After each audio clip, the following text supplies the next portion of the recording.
Welcome back to this special Indianomics where we are discussing one of the biggest events, possibly transformational events for the Indian economy, the launch of a digital currency. I've been speaking with bankers who are actually involved with the pilot project that the Reserve Bank started this week. I have with me SBI's Raghavendra Balakrishna, ICICI Bank's B. Prasanna, Amit Sureka of Yes Bank, and Venkat Chalasani, formerly of SBI and board member at CCIL. Gentlemen, thank you for your patience. Okay, now we know that the bond markets will perhaps trade more extensively with CBDC in the days to come. What about corporates? Let us stick with wholesale before I come to the individual. Mr. Raghavendra, if you can give some idea, do you think corporates will use this system in a very big way because they're already savvy? Definitely. See, the here issue is that other person, unless I'm sure he will honor the settlement.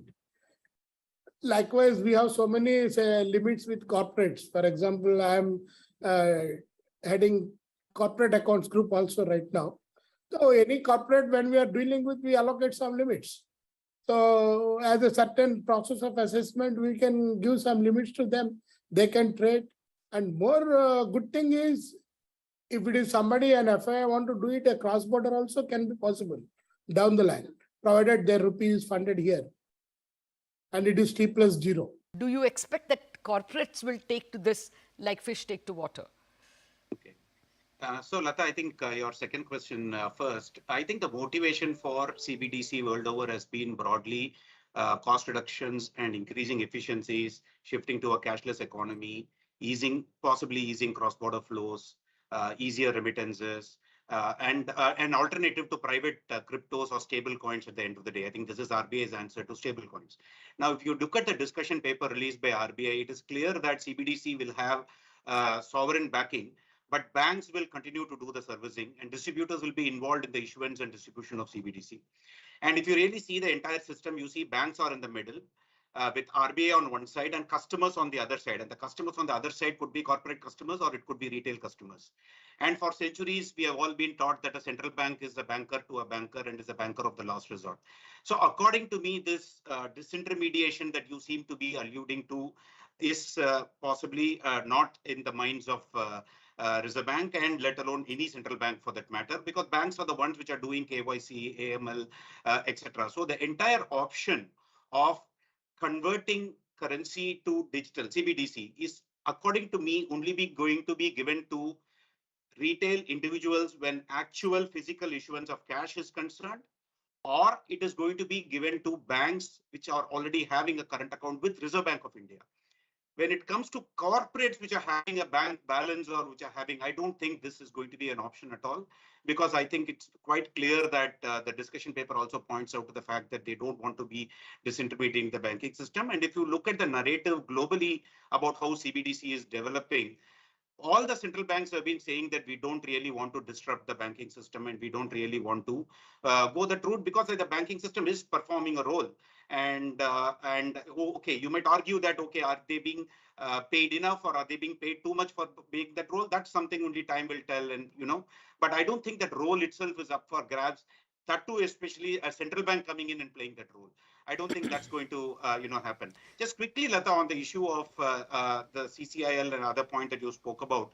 I think as far as government bonds are concerned, I think the existing infrastructure on India's Home and the CCIL settlement guarantee and all is working beautifully. And I think, like I said, every person is possibly going to be given an option of whether he wants to do instantaneous settlement using CBDC or whether he wants to be a part of existing settlement guarantee. And I think there is advantages for both. In fact, I don't really see one at the expense of the other. The real issue is actually real advantage can be really in corporate bond settlement, because that is where there is no existing clearing as a settlement guarantee, which is happening today. And I think that is where if this instantaneous settlement were to happen, you don't really need somebody to come and guarantee corporate bond settlements. Okay. And actually, I can trade on that, the parallel screen of CBDC for corporate bonds, get settled immediately, and then I can go and actually sell it immediately. Okay. So I think that the big game changer can come in the corporate bond market.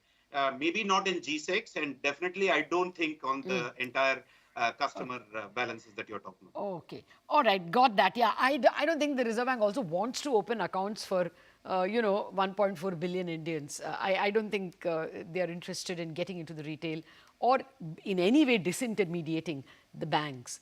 Amit, if we can let our imagination roll a little more, do you think the cross-border settlements will also happen? That is where everybody wants it to work. Yeah, so Lata, as Prasanna mentioned, in terms of implementation or the use of CBDC wholesale in the G6 is limited, and I think that will only complement the existing system rather than replacing any of these. Okay. Yeah, the major benefit of this CBDC would be on the cross-border remittances side. India has around $87 billion of remittances coming every year. I mean, this is 2021 data from World Bank. Which says $87 billion remittances, 20% of it comes from USA, right? So once this CBDC is adopted globally, at least by the large central banks, and it is also tokenized, I believe there would be a huge use case for reduction of cost in terms of cross-border payments and remittances, and reduction of settlement risk as well, and removing the country risk as well. Right now, the risks are on the nostrils of individual countries. So there is a huge scope for CBDC usage in cross-border remittances space. Okay. No, I'll tell you the other thing that the governor said in the speech. He said, depending on the learnings from CBDC, they are wanting to launch digitized KCC loans, Kisan Credit Card loans.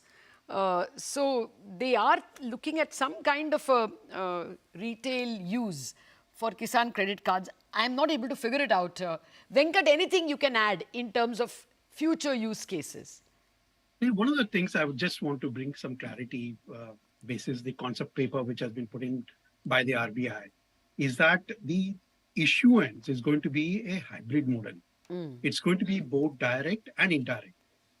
Direct in respect of the wholesale banking, wholesale digital rupee, which has already been introduced right now in respect of this G6, and indirect where the issuance will be done by the intermediaries, where the banks will still continue to be there. So that's going to, and there are going to be two models. One is the account model, and then the second is a token model. So in respect of retail, we're going to have the token models.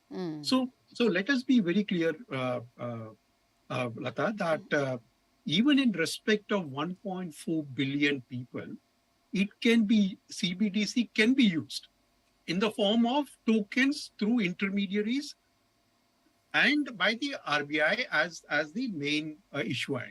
So that's how it works. So it's not that CBDC will not be used by the retail customers. So going forward, that's how it's likely to be there. And the second point regarding the cross-border transactions, as Amit had rightly talked about, the value of transactions is happening today. But the pilot projects are happening in two places. You must be aware, one where China, Hong Kong, and even UAE and Thailand, together they're working on the cross-border transactions that's happening. Because one of the biggest challenges that's going to be there is interoperability of these systems and exchange, instant exchange rate. The exchange rate. Correct. So that is something that needs to be worked out. Yeah, no, it has to be worked out. No, I agree with you, Venkat. I'm sorry, my producer is prompting me to wind up. I agree with you that, even we are in discussion with MAS of Singapore and trying to make our UPI talk to their PayU. So maybe all these experiments, rupee trade, why only rupee ruble, is all being contemplated. Hopefully it will lead to something. Very quickly, Prasanna, do you think it will work at all for retail? The sheer extraordinary success of UPI should mean I don't need CBDC. No, I can pay you today. If you and I share a cab and I have to pay you, I can Google Pay it to you. Do you think the extraordinary success of UPI may make retail CBDC unnecessary, Prasanna? So I think, Lata, it's too early to comment on what RBI is planning on the retail side. But what I'll just say is think about CBDC, like Mr. Venkat was mentioning, about something that is going to replace the cash in your wallet.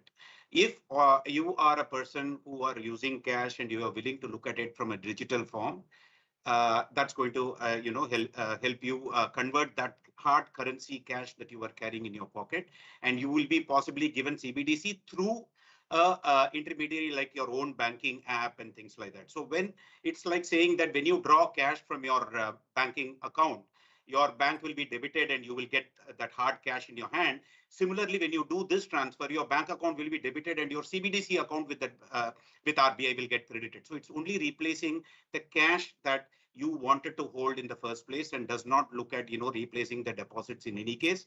RBI has been very clear about it. So that's one thing that you need to keep in mind. And I think, yes, retail UPI has been a great game changer for retail. So the incremental advantage of CBDC at the retail place is going to be far lesser. I agree with you on that. But the advantage it will bring to the wholesale part and to the fact that blockchain as a technology is the underlying one which is actually facilitating this instantaneous settlement. Think about it this way. If you're able to get instantaneous settlement on GSEX, and if it's later on taken to the cross-border and you're able to get instantaneous settlement on currency conversions, then you don't need to go through SWIFT, hopefully at some point of time, and maybe all those things can become much easier. Yeah. So I think that's where we should leave it and look for further measures. I know. If we start thinking too much about it, it'll become Alice in Wonderland. But for the moment, there has been a wonderful start. Let's see where we go from here. Thank you very much, Mr. Raghavendra, Prasanna, Venkat, and Amit, for giving us some idea of how things have fashioned on the CBDC front.